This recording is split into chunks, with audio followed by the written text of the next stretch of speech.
Hello and welcome back, and that is right. Today we are going to be tackling the subject of NAS software, and we're going to be looking at arguably two of the most popular platforms right now, whether you're a home or business user, when it comes to storing your NAS in an intelligent, accessible and tailored way. We are looking at Synology DSM here on the left hand side and UnRAID. Both of these very different applications and deployments in mind, and arguably different skill sets as well. And both of them do bring a different level of, I would argue, sophistication, design and skill level to the user. And ultimately, in the course of this video, I'm going to be comparing both of these platforms in terms of cost, in terms of services and tools, in terms of their GUI and control and kind of management there on the web browser, as well as their storage capabilities, resources, power consumption, and overall just a verdict to help you understand which one best suits your needs. But a few disclaimers straight off the bat. First and foremost, what you're seeing here on screen is the very best I could do to squeeze both of these GUIs onto the screen. I experimented with going full screen side by side, but unfortunately, because a lot of users are going to be viewing this on mobiles, tablets, or even big screen TVs, bit ambitious, I know, but because of that, it's very hard to find a line between how to show both of these side by side without unfortunately squishing them in. And I've had to go with, as you can see, 75 degrees of zoom on the Synology, and you can see 90 degrees on UnRAID. I could make it smaller, but the text gets even harder to read. But just bear in mind that normally you'd be accessing these full screen rather than this snap half-half methodology you're seeing here. Another disclaimer, the hardware value, depending on which one you're going to be utilizing, will differ. If you're using DSM, for example, DSM is available on a myriad of different solutions from the brand that go all the way from high-end kind of octo-core Xeon Silver systems and AMD, all the way down to very affordable systems that run on, compact Realtek CPUs and ARM-based architecture. And similarly, UnRAID runs on pretty much anything x86 based, and because of that, the experience you have will differ depending on the hardware configuration you use. For the sake of this review, I am running the Synology here on a DS920 Plus, a DS920 Plus that is running on, I believe, a quad-core Celeron based processor there, and 4 gig of memory that's been upgraded. I say 4 gig with a 2 gig module additional inside there. And in the case of UnRAID, I am running it on the brand new LinkStation N1 that I had set up for a review. That review's already gone out. This is a system for 279 NICA, runs on a Celeron quad core, 16 gig of memory, and it also arrives with an UnRAID license as well. And that is the system we are using because I wanted to compare turnkey versus turnkey. And UnRAID, there aren't a lot of official turnkey solutions out there, and this is one of the few that I could go with, but you can find both a review of UnRAID and the pros and cons short form version of UnRAID, as well as you can find my DSM 7.2 review, and should you buy, which is about an hour long. So again, I've gone through these systems in a painful amount of detail on other videos, and some of that I'm of course going to be alluding to in today's video, but we're going to have to keep things in a slightly more bullet point form when comparing these two, hence the sections we're going to go through. But let's crack on with section number 1, cost and value.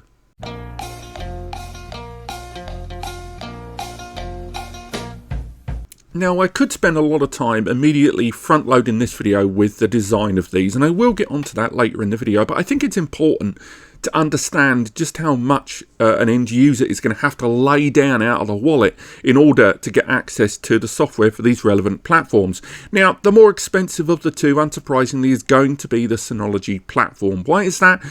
Because you can't get Synology's DSM as a standalone software. You have to get it in an inclusive hardware and software combination, buying one of their disk station or rack station systems. Now, the entry level price for that, the cheapest I could find was £89 or $89 in US. And again, I know what you're thinking, currency conversions, trust me, you can look it up without the tax. It is $89 or $79 in some locations on promo. Now, that gives you access to a hardware system, a 1-bay NAS that's got DSM included. Now, That does mean you're running on a Realtek ARM processor, and you do run afoul of some applications. You can't, for example, take advantage of virtual machines. You can't take advantage of active backup. So in order to have access to the full complement of Synology applications in DSM, you have to spend upwards of $299. This is for the DS224. This runs on a quad-core Celeron with 2 gig of memory, and this gives you access to every single Synology application and service. That includes write once, read many, volume encryption. That includes the surveillance, virtual machines, containers. That includes everything. So that is going to be our base point for how much it's going to cost for you to get into DSM. And of course, and we'll touch on this a little bit more later on, you can go ahead and try out a demo of that application completely for free on Synology's own website. Again, this should be linked in the description, and you can test it out with a pre-made configuration to get a handle on it before you go ahead and pay fully fledged for a system. Now, in the case of UnRAID, the cost of UnRAID, you're only paying for the software. Unlike that system I talked about earlier on, where it is the license, that's the standard class UnRAID license. If you're going to go ahead and get hold of your own NAS server, and you only want to find out how much the server software is going to cost, well, it's going to cost you $59 for the basic. That gives you access to 6 storage devices, $89 to get up to 12 devices, or limitless is going to cost you $129. Now, bear in mind that $129 is already significantly lower than that $299, but the $299 there includes that hardware. That's why we're including that LinkStation N1. Bear in mind, this is an Indiegogo project at the moment, and that is the introductory price, that $279. That may be more expensive in the future, but still, nonetheless, that still means that you can get that UnRAID license for a system for $279. But again, that is the standard class license we're talking about there, the basic license. But nonetheless, all 3 of these licenses are lifetime licenses there. There's no subscription model, it's not monthly payments, and there is a 30-day trial if you want to take advantage of it. You do have to get yourself a USB in order to take advantage of it on any system, but after that, you are going to need a system to put it inside. And again, we'll refer to these later on, but you can either buy the system pre-made, so you can go on to something like eBay and get a ready-made server very, very cheaply to run UnRAID from, and you can, pick these up remarkably cheap. So arguably, when it comes to the software price entry point between DSM and UnRAID, it's largely inarguable that UnRAID is going to be the lower price software entry point overall. Even when you combine hardware and software together, chances are you're still going to be saving money going for UnRAID. But just bear in mind that with UnRAID, you are losing out on a number of different features that are included in that value point that we'll touch on later on. So don't just immediately leave this video knowing that UnRAID is cheaper and therefore is the best option. There is significantly more to this comparison than that.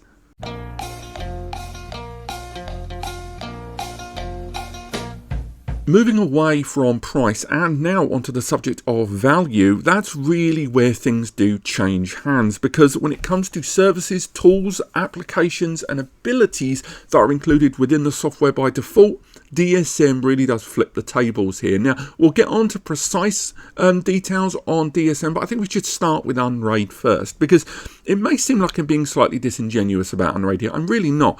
UnRAID is a fantastic platform, and when we talk more about the GUI and the just the UI in general, not just graphical, but all of the controls at your disposal, it is a very well-tailored tool that does strike quite an interesting balance between keeping it user-friendly and also keeping it functional.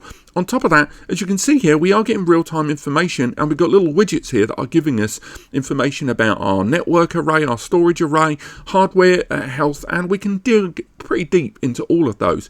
On top of that, there's lots of features and services that we can enable and take advantage of with regards to synchronization, with regards to multi-tiered backup for enabling certain protocols of management and access, and creating our storage array with file and folder level access if we choose, all of that built in.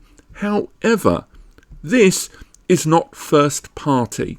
These have been installed utilizing certain containers and Docker applications utilized here in the App Center. Now, UnRAID is absolutely fantastic for allowing you to create crafted in-house tools, applications, utilities, and more, and converting them for running on a NAS server here. For example, there are so many tools here that, via the likes of GitHub, have allowed users to convert existing Linux tools, existing PC, and even in some cases Mac tools to be running within a NAS environment, direct storage application use. However, these are all third party, not first party there.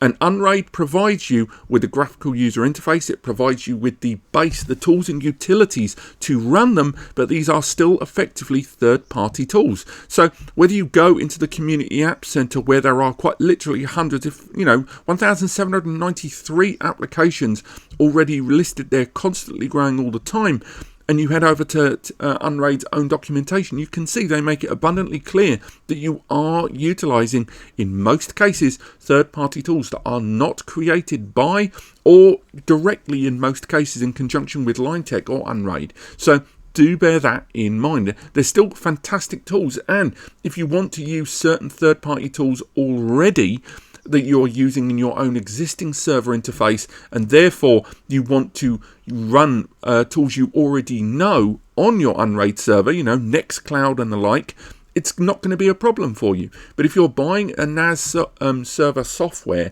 or you want to use a NAS server software where it's all in-house, inclusive, and tested together, that's where DSM is going to come in. What do I mean by that? Well, start light. You've got the App Center to start with, which has absolutely loads of first-party applications. On top of that, there is support of third-party applications, much like UnRAID, but there is far fewer, and they have to be added to either a contributor or a verified third-party open source list. There's around about, I think, 90 to 100 applications total. Again, with popular third parties, your Plex Media server there, your Tailscale, your TeamViewer, all the way running through. But Synology always prioritizes its own first-party applications, and to their credit, they're trying to add as much as they can to the software experience for the user. So some things are native to Synology's application. So things like the SAN manager for mounting iSCSI targeted storage, the storage manager itself, a lot of the backup applications, a lot of the management applications and CMS stuff is either included by default, or you're invited to install them by default during the setup of your device, and all of them are included within the App Center and are tested, developed and maintained by Synology themselves.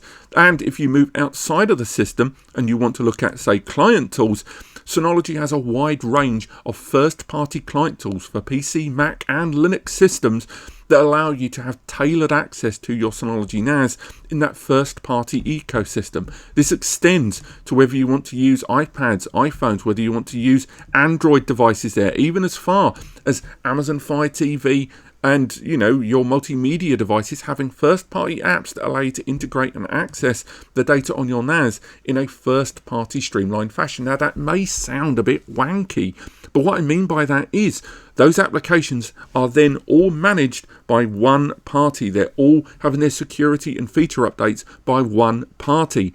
But it's also worth highlighting that that software does have something of a lifespan. What do I mean by that? Well, if you make your way over to Synology's list of applications and services, you will find that, of course, their software can only be maintained for a given period of time. What do I mean by that? Well, if you go to the support status of a lot of their software and go by the software, not just the hardware, you will find that some of their software reaches a certain point of no return. Now, UnRAID, when you do run UnRAID, it's effectively lifetime supported. Again, they're only maintaining the software, which again, you will always have access to the software updates, but of course, as you move your system forward, the hardware you're going to upgrade over time, of course, but the software is going to largely remain the same on that USB. And in recent updates, they've added everything from ZFS support in your pools there. They've upgraded and improved some of the SSD caching there for write caching to improve performance, and other innovations too.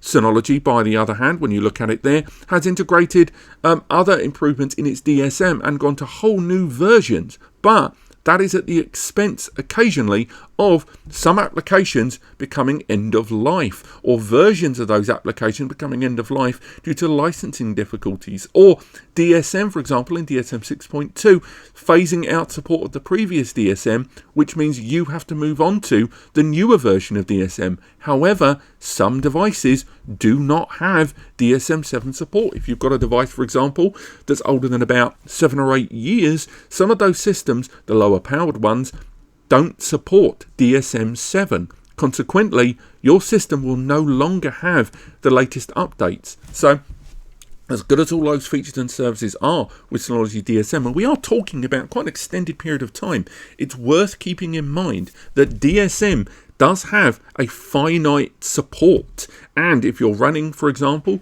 Synology from 2013, 14, 15, some of them will not support DSM 7, and therefore you may get left behind in updates in a way where UnRAID will effectively be lifetime. Again, we are talking about extended decade periods of time for a piece of software, so there is a reasonable expectation and an unreasonable expectation that we're going to have to balance between. But still, if your server, you plan on running it for 5, 10, 20 years, this may well be a concern in terms of those services, tools and support.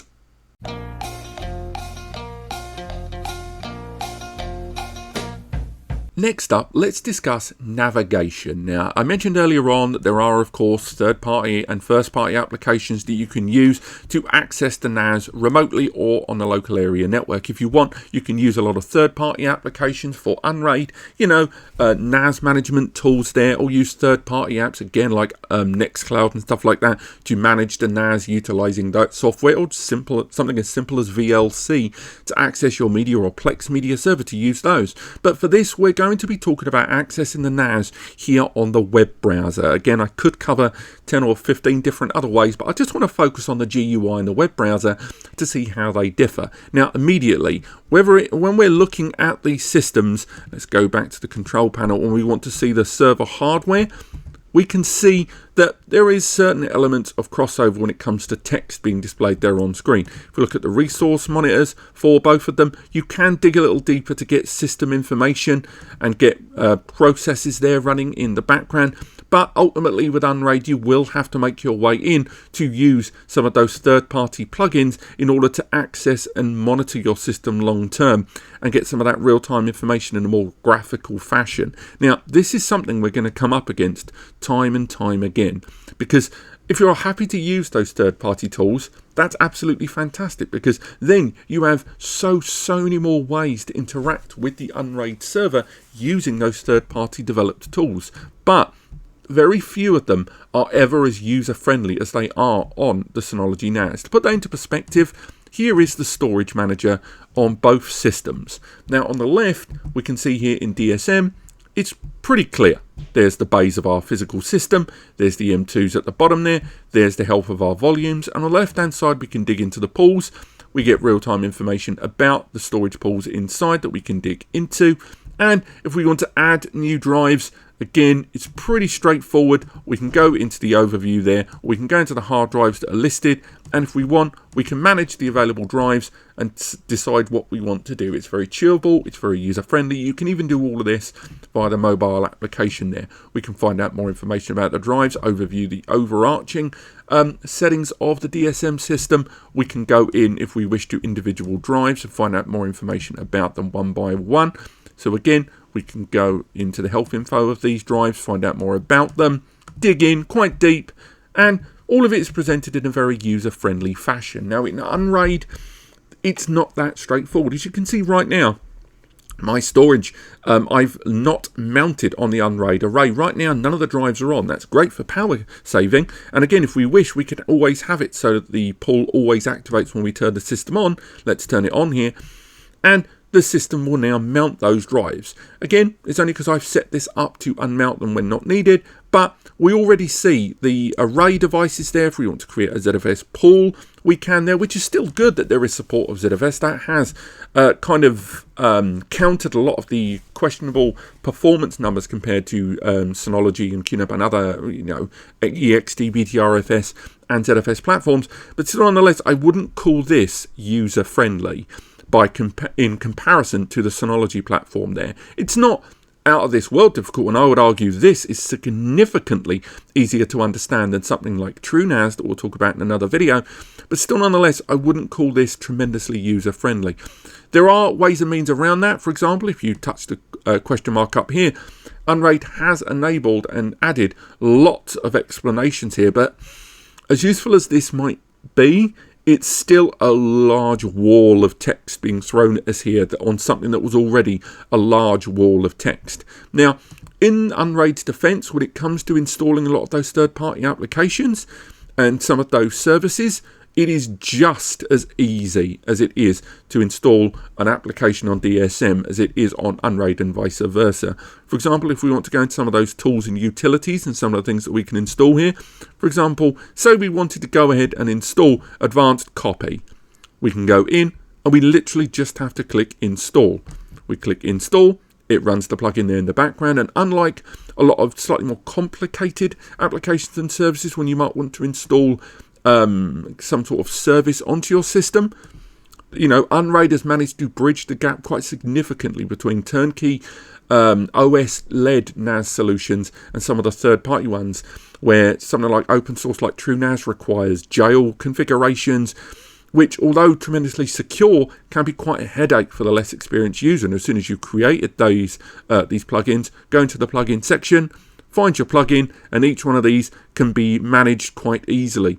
And again, there are multiple apps and services that you can use, for example, for folder views. There's slightly more graphically flourished versions of things like this. On top of that, you've got ones for photos, you've got ones for videos, you've got ones for third-party like Plex, you've got all of the backup and resync ones. They're all built in there. And then you've got ones like the ones I mentioned earlier on, like Nerd Tools, that allow you to bulk install huge ranges of tools and services and applications. But again, this is not really being presented in a user-friendly fashion for less experienced users.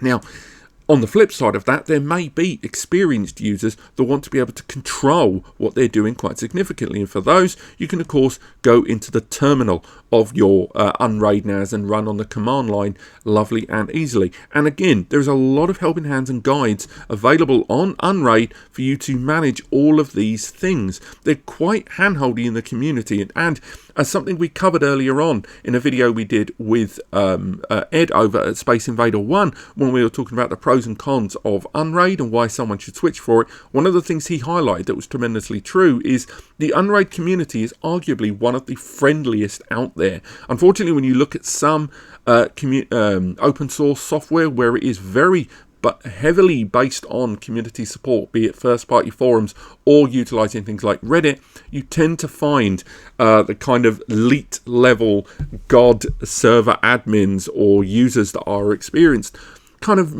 talking down, arguably, or kind of mansplaining to a point, or gaslighting users. And I've not really experienced too much of that on the UnRAID community, and particularly at the moment with their documentation being upgraded to the new UnRAID version for the new service that they've included in version 6, I believe 6.12, yeah, 6.12.4. A lot of that has led to just a very handholdy community, but still nonetheless, as good as that all is, it is still nowhere near as user-friendly to control, manage and navigate as it is on the Synology, because the Synology is based on being as user-friendly as possible. And a lot of the money arguably that goes into these systems has gone into that design. And if you are less experienced, you're just going to have a better time overall navigating this from individual applications. So for example, if I want to create a multi-tiered backup here for all of my data, well, I would make my way into Synology's Hyper Backup application or utilizing Active Backup and just navigate around and set my device up right. If I want to use Synology Drive, I can use it like a Dropbox or a Google Drive to access my data in a very easy native fashion, and all of these files being openable and accessible within the browser window in a user-friendly fashion. Yes, I can install those third parties, but they're not going to be as smooth as that. Now, when it comes to storage, things do really change quite significantly though.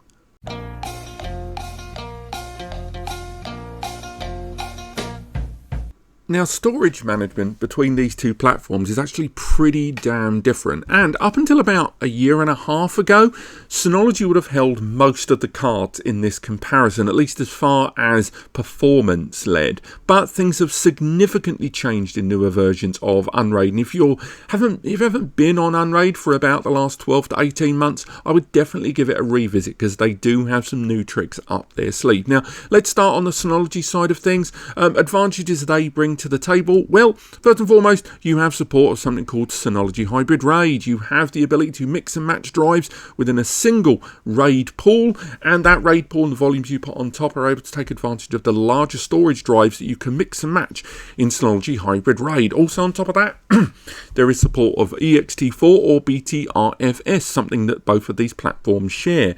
Now, on top of that, you have in more recent updates in DSM 7.2 things like write once, read many support and volume encryption, but this is limited to certain systems, it has to be said. Not all systems can take advantage of those benefits, and you do need to be running at least an x86 based processor and 2 to 4 gig of memory in order to take advantage of that. On top of that, when we showed it earlier on in the global settings there, you have other options and accessible advantages too, such as fast repair. Fast repair is when, if you do have a drive fail and your RAID goes into a degraded state, the fast repair system will make sure that it only builds the areas of the drives when it rebuilds the RAID and you insert a new drive. It'll only rebuild the area of the drive where data originally lived, and then just, zero out the rest of the drive. And that does mean that you're only just sort of top layering the data with your zeroing it out, so data recovery is still possible on that drive. But nonetheless, the fast repair is going to be good for those that are worried about degraded performance or potential issues if a second drive fails in a RAID rebuild state. Fast repair does decrease RAID rebuild times quite significantly. Also, as mentioned earlier on, the Synology has its own file manager there, natively built in for you to access files and folders directly from within the web browser, and you can even access and play videos, photos and more within the web browser, and with more tailored access for things like the photos application, the videos application, the audio application and more. Then, of course, you've got support of SAN Manager there for you to be creating those storage LUNs, where you can create a large area of block level storage you can access remotely, and in many cases trick your local system in order to, for example, if you're a video editor and you want to edit video directly on the NAS, perhaps over 10 GBE, then you can create an area of storage in a LUN, and then your OS, using things like iSCSI Manager, will allow you to bolt on that storage directly and trick things like Final Cut Pro and Elements to connect with the NAS, not just utilizing something like a mapped drive, which can be problematic. So overall, there are a lot of storage advantages, and of course in Synology's DSM platform, because they're using traditional RAIDs, the performance benefits of traditional RAIDs, where you've got multiple drives being read and written to at any given time, depending on the RAID config you go for, generally result in higher benefits of performance compared with UnRAID and its standard array. Now, what do I mean by standard array? Well, first and foremost, on UnRAID, if you use the standard array system of UnRAID, generally, although there are performance benefits to be had when it, let's open that up there are performance benefits to be had when it comes to power consumption and only having disks that are being spun up at any given time, and therefore lowering resource utilization. It has to be said, because at any given time you're only really accessing two drives, the main drive and the parity drive, you don't get those multi-drive performance benefits of traditional RAID in the standard array of UnRAID. Now, there are benefits, of course, to that. One, you can mix and match drives quite healthily. It runs on BTRFS or XFS as well. On top of that, when you're utilizing that system there, mixing and matching drives is made a great deal easier, and the parity calculations on UnRAID are, I would argue, more nuanced and arguably better in some respects when it comes to resource use. Now, again, I've referenced him already, but if you head over to Edge Channel, I'll try and link to this video below. If I haven't, someone remind me. This video here goes through a lot of those parity calculations, and ultimately It is a mathematical calculation of zeros and ones using binary for whether data lives on a certain bit of a drive on the parity disk. And it means that regardless of whether you're using 1, 2 or 200 drives, you only need one drive for that parity bit to be calculated because of the odds and evens methodology. Now, up until I say recently, again 12 to 18 months, there was a point where my arguments against UnRAID would have pretty much ended there. I would have talked about how you don't get the performance benefits, and of course that when you use those plugins and applications, although you do have access to a lot of the utilities for snapshots, for RAID recovery, for offsync, for the folder view, all that sort of stuff, although you have all of those things and they're all third party, the main problem a lot of users had was to do with the performance loss on UnRAID and the way it utilized that lack of multi-disk access. Now that has been addressed in a couple of very key ways. Number one, with caching disks. Now you can utilize an area of write cache using an SSD, where when you send data to the UnRAID system, it writes it onto the SSD, which then in the background is then, during moments of idle and access, it moves the data over to the UnRAID array, thereby giving you the benefits of the write caching, but also allowing you to use your existing RAID. But the real big one is now support of ZFS. Now, it should be added that ZFS currently on UnRAID 6.12.4 doesn't give you the full gamut of benefits. So ZFS is generally associated to have the following benefits. Number one, you have triple parity options like RAID Z3. You also have inline benefits. What do I mean by inline? It means benefits that happen as and when data is being transmitted. So inline compression, so data is being compressed as it's written to the system. Inline data deduplication being when the same data resides in multiple locations, such as backing up virtual machines. And there from there, you can then have data that's duplicated, only stored once, but referenced internally for all of those backups. Then you've got inline compaction as well. So all of those benefits of UnRAID, not all of those, not UnRAID, all those benefits of ZFS, not all of them are currently available in the ZFS pools of UnRAID. They're slowly getting mitigated over, but what you do have the benefits of is the benefits of performance, of multi-disk performance there, and utilizing some of the benefits of UnRAID's expandability towards that in terms of your storage. Now, since the addition of ZFS on UnRAID, I think that has now significantly closed the gap between UnRAID and the likes of TrueNAS, because UnRAID has given people a lot more user-friendly access to their storage software, but now gaining those benefits one by one of ZFS. Does that close the gap with Synology's platform there? I'd say yes. If you're someone that feels that ButterFS isn't as evolved as ZFS, or because it should be added, if you don't want to use ButterFS and you want to use ext4 in your storage, in the, I should say the volumes, bear in mind that there are some Synology applications that require you to use BTRFS within your volumes, and that may be problematic for some users who don't want to use ButterFS and would rather use ext4 ZFS. That is not a pre-stipulation of UnRAID. You can choose to use your storage pools and your storage access whatever way you want, and as long as you're okay with using a lot of those third-party services to really make the most of your storage there in the background, for protection from ransomware, for protection for restoration there in the background, there's a lot to be going on with there, but just bear in mind they are third-party based. Let's make our way over to probably one of the bigger benefits of UnRAID over Synology there, resource use.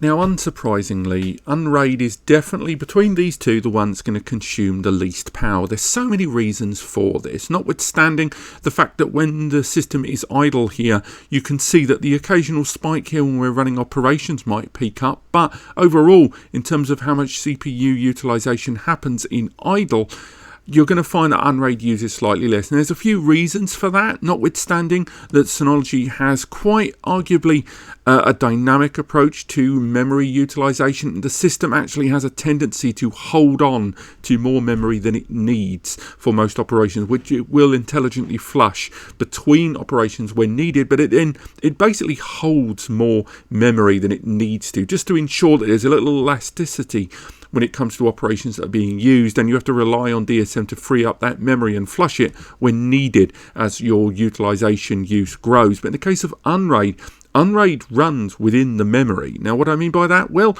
the system boots from a USB that's got your UnRAID installation, which it then stores there for operation in the memory during its runtime. That's why when we were looking at some of these eBay options here, you can run an UnRAID server on some frankly comically low priced hardware.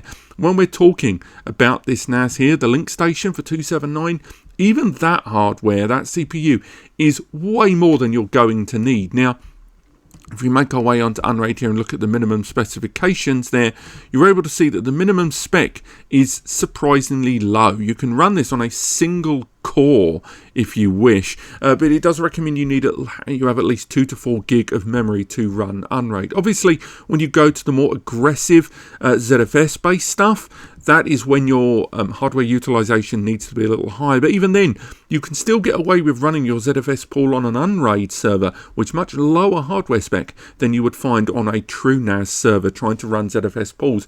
Obviously, that is because ZFS runs a lot more of that inline stuff that we mentioned and the jails, but still nonetheless, the utilization is much, much lower, and the fact that you can use old hardware you've got knocking around, and we've done a video on using mini PCs and converting them into NASes with UnRAID, but on top of that, you can get away with just that USB stick plugged in, so you can get pre-made old Dell and IBM servers knocking around, maybe not IBM, and some of these are pretty high end, although some of the CPUs arguably have seen better days. They are well outside of warranty, and the manufacturers have long since turned their back on it.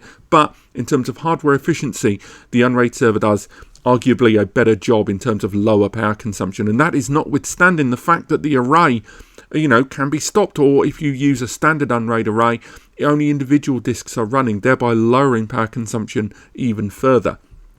Now, in the case of the Synology does generally, like for like, use more system resources when in operation, but there are allowances and, things we have to highlight. So, for example, there was the intelligent flushing of the cache that we mentioned earlier on, that the system will perform in the background when needed. Also, there are, certain allowances that can be made within the control panel with regards to power consumption, where you can have the system go on scheduled power on, off, some of the memory compression we mentioned earlier on there, and hard drives be powered down into idle states or low power states when needed. Another thing that isn't really spoken about enough, in my opinion, is the fact that UnRAID doesn't really run, or, it has been tried, but not really effectively run on ARM-based CPUs. UnRAID is largely destined for x86 processors. That's your Intels, your AMDs, dual-core, quad-core, and the architecture of x86 allows much more complex command and instruction to be handled to and from the CPU internally. Now, DSM, although of course it runs on x86 based processors, as we mentioned at the beginning, it also runs on ARM processors, S processors. Even the more sophisticated modern ARM based processors that run on 64-bit, things like the Realtek RTD1619, the 1252, I believe, I might have got that, the 2 and the 5 the wrong way around, but ultimately it means that the DSM platform can run on much, much, much lower hardware spec, but it is of course a reduced version of DSM, something we talked about in our video where we looked at how DSM runs on more established systems versus those ARM-based ones. You do lose out on some apps, but ultimately it means that some of these NASes arrive with 36 watt PSUs. They can run for motorhomes and on boats and stuff for extended periods of time. And although you can buy second-hand hardware, less these rack mount stuff, but small little compact 2 and 4 bay systems to run UnRAID from, bear in mind that UnRAID needs to effectively run, it needs to run on an x86 based processor overall. But let's go to our last section to do with control and management of the UnRAID and DSM platform.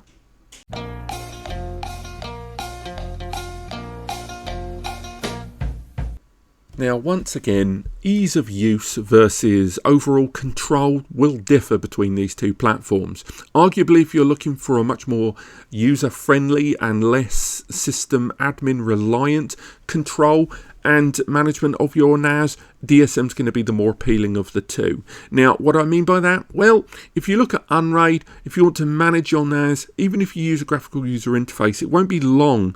If you're going, for example, the controls there, you want to find out more information about the processes, it will load into quite a complex list there of active processes there in the background. That's not unfamiliar. If you go for even a Windows system, go to the task manager, go into your active processes, chances are you will find quite an extensive list there, but it feels just a little bit more user-friendly and accessible than here, where you will inevitably have to give way to using the terminal in order to really dig deeper. Now, on top of that, if you want to go, for example, some of the diagnostic tools that you can download those reports for, if you want to make your way into the hardware profile there, you can download it as an existing layout.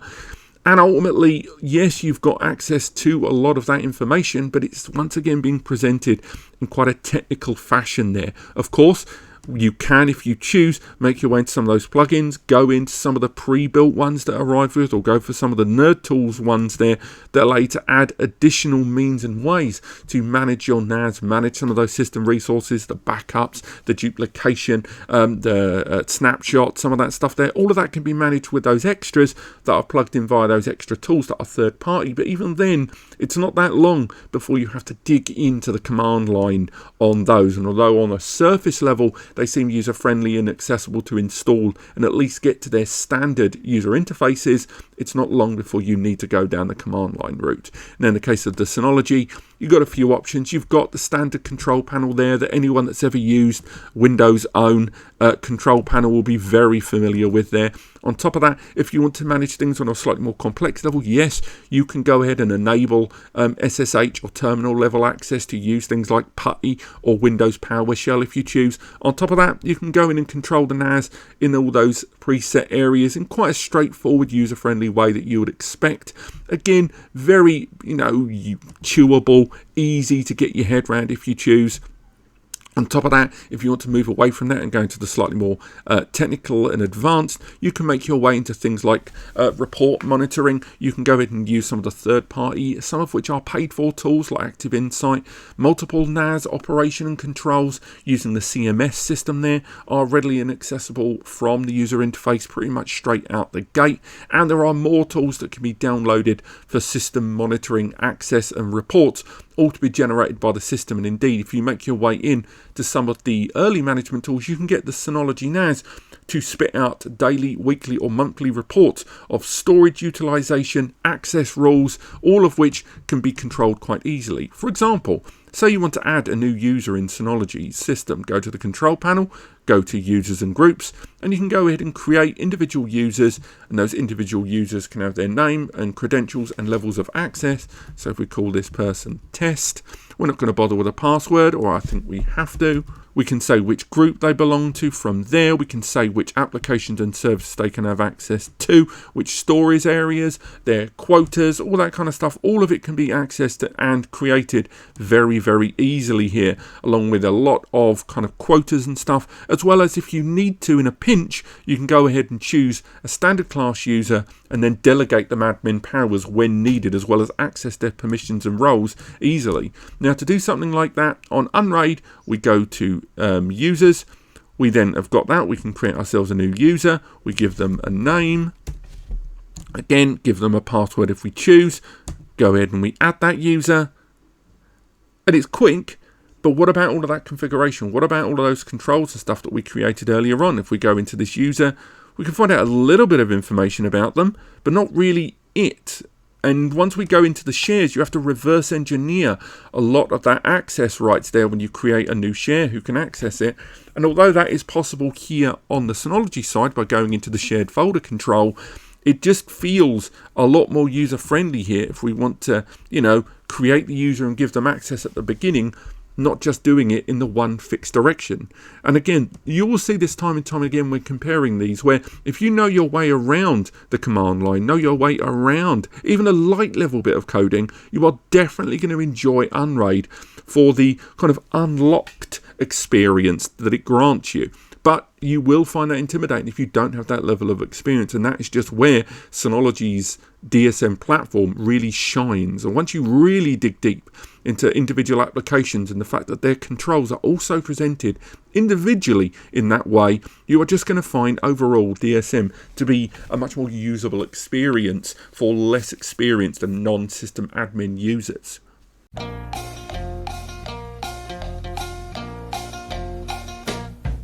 And so let's conclude. If it hasn't already become abundantly clear, DSM is the easier option of the tool. Managing and navigating the windows just feels a lot more modern and user-friendly compared with UnRAID, and that's been intentionally done there. On top of that, DSM also brings in all of those first-party applications and client tools that we talked about earlier on that ultimately mean that DSM ends up being the far more easier to control experience for the novice user. It's also a lot more simple to take advantage of, and also it is very, very easy to get into, whether it is accessing via a web browser or those applications and tools there.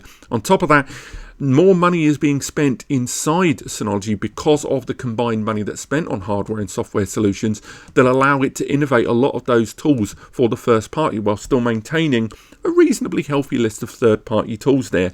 However, as good as it is not perfect. One, there is the idea that software does have slightly more of a rigid end of lifespan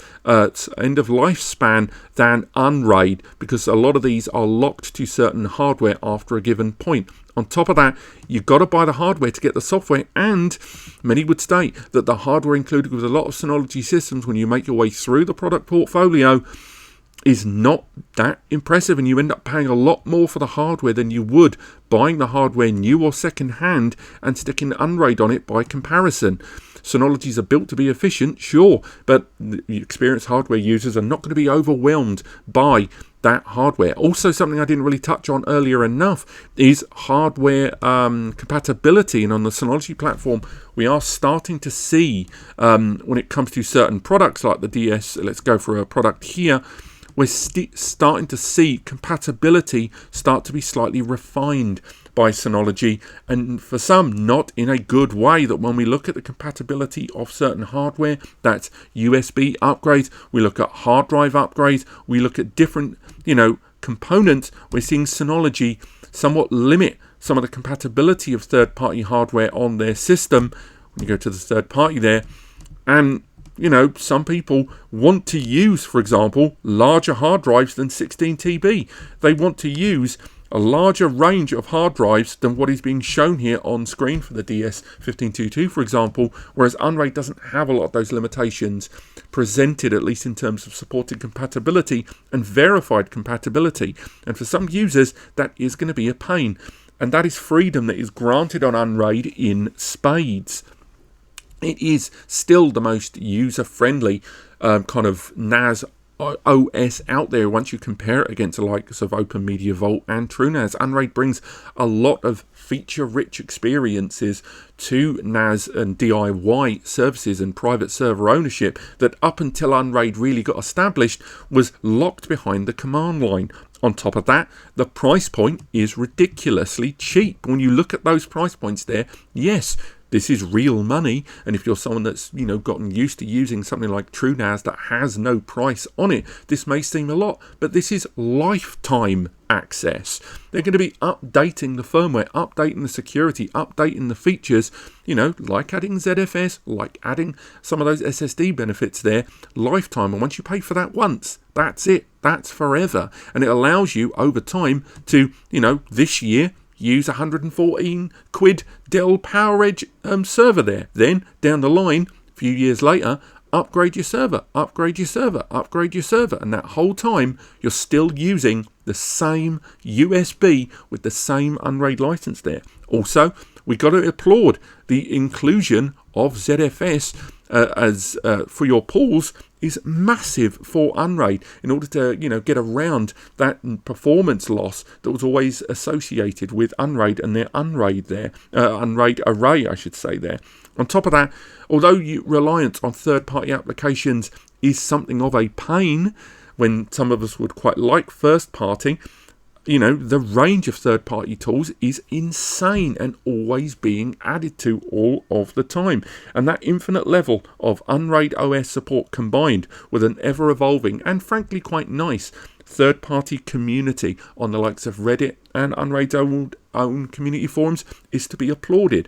But we can't overlook the fact that UnRAID, because of using all of those third-party apps, it does mean you are opening up those attack vectors for if, for example, an application is installed that has a purposeful or accidental backdoor left open that, although UnRAID being super secure, that app that you're installing might not be. And for those cases, it can be often, but of course it isn't foolproof, often beneficial to go for first-party tools that are developed in line and within the OS hyperstructure that the NAS system is built on. But ultimately, between the two of them, there is clearly great potential for novice and experienced users on both platforms, and I really hope this video has helped you decide which one best suits your needs. Thank you so much for watching. I hope you've enjoyed this. Let me know if you have in the comments. If you want to learn more, we've linked to some of the videos we've talked about already in the description, as well as YouTube almost certainly recommending a lot of these videos and guides, along with Ed's ones over at Space Invader 1 on the right hand side of the page, so check those out. And finally, if you want to learn more or you need help with your data storage solution, head over to NAScompares. Use the free advice button on the right hand side of the page to get some free support from us. Alternatively, you can take advantage of some of Ed's tools, such as the NAS Builder, which is currently in development and going to be released very, very soon. Pop the password in there. And then from there, you're able to access the new Builder tool, along with the RAID calculator tools, the best price per terabyte tool, lots and lots of stuff for you to be getting on with and learn and get the right solution for your needs. But thank you so much for watching. I hope you enjoyed this, and I'll see you next time.